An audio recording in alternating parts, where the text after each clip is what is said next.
విజయవాడలో క్షేత్రస్థాయిలో పర్యటిస్తున్న కేంద్ర బృందం. ప్రకాశం బ్యారేజీ దెబ్బతిన్న గేట్లను పరిశీలన, ప్రస్తుత పరిస్థితిని కేంద్ర బృందానికి అధికారుల వివరణ.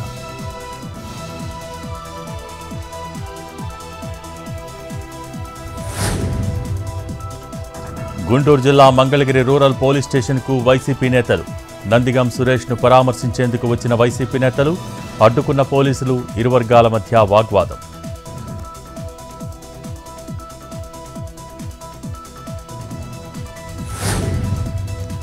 వరద బాధితులకు ఉడతాభక్తిగా సహాయం చేస్తున్నాం. బాధితులకు సహాయం చేయటంలో ప్రభుత్వం పూర్తిగా విఫలమైంది. సహాయం చేయటానికి ఖమ్మం వెళ్తే మాపై దాడి చేసి మాపైనే కేసులు పెడుతున్నారు. సీఎం తాటాకు చప్పుళ్లకు ఎవరూ భయపడబోరన్న మాజీ మంత్రి హరీష్ రావు.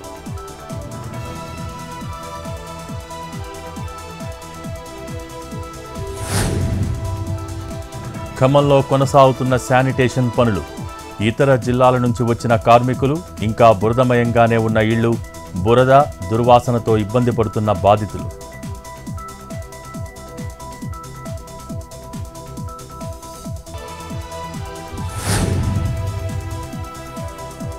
ఎన్టీఆర్ జిల్లాలో రైతులను నట్టేట ముంచిన వర్షాలు. ఉప్పొంగి ప్రవహిస్తున్న వాగులు, వంకలు. పులివాగుకు 7 గంటలు పడటంతో నీట మునిగిన పంటలు. లక్షల ఎకరాల్లో పత్తి, మిర్చి, వరి పంటలకు నష్టం.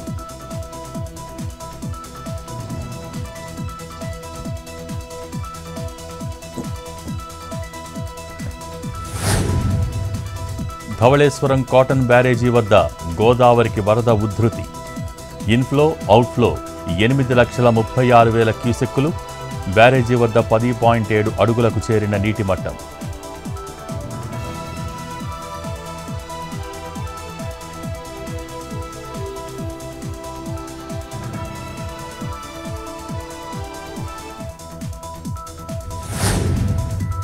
విజయవాడలో వరద బాధితుల పరిస్థితి దయనీయం.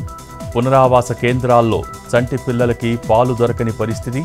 5 రోజులుగా ఒకే రూంలో 30 నుంచి 40 మంది.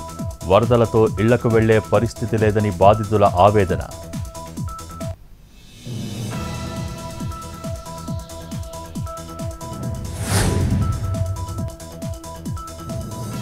కొల్లేరుకు భారీ వరద. 68 చిన్న పెద్ద వాగుల నుంచి కొల్లేరుకు పోటెత్తుతున్న వరద. చిన్న ఎడ్లగాడి దగ్గర జాతీయ రహదారిపైకి కొల్లేరు నీరు. హైవేపై మోకాలి లోతు నీళ్లు, స్తంభించిన రాకపోకలు. సాయంత్రానికి కొల్లేరు ఉధృతి మరింత పెరుగుతుంది అంటున్న అధికారులు.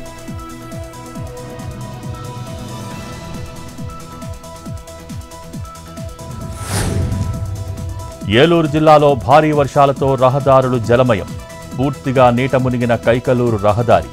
భారీ వాహనాలకు మాత్రమే పోలీసుల అనుమతి. ద్విచక్ర వాహనదారులను నిలిపివేస్తున్న పోలీసులు.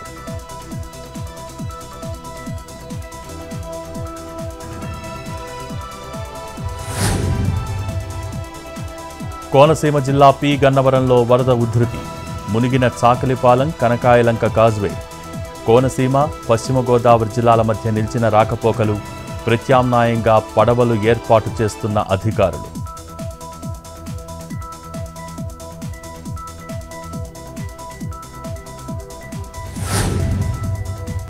నల్గొండ జిల్లా చిట్యాల మండలం వనపాకల వద్ద ఫ్లైట్ అత్యవసర ల్యాండింగ్.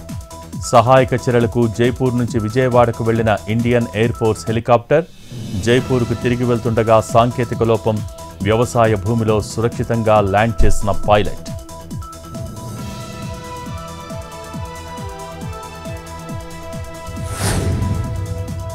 తిరుపతి జిల్లా గూడూరులో బంగారం షాపులో భారీ చోరీ.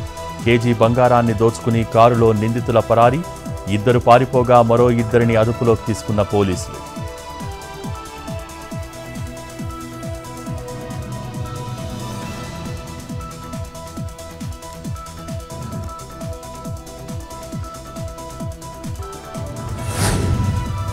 కొత్తగూడెం కరకగూడెం ఎన్కౌంటర్లో గాయపడ్డ కానిస్టేబుల్స్కు ట్రీట్మెంట్.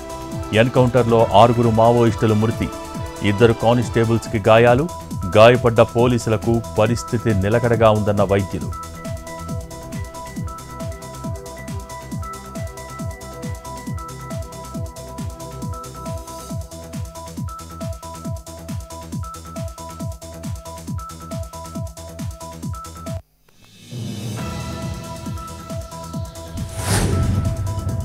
కోనసీమ జిల్లా అమలాపురం కిమ్స్ మెడికల్ కాలేజీ ప్రాంగణంలోని ఆలయంలో చోరీ. వెంకటేశ్వర స్వామి ఆలయంలో కేజీ బంగారం, 5 కేజీల వెండి ఆభరణాలు అపహరణ. చోరీకి గురైన ఆభరణాల విలువ 70 లక్షలు.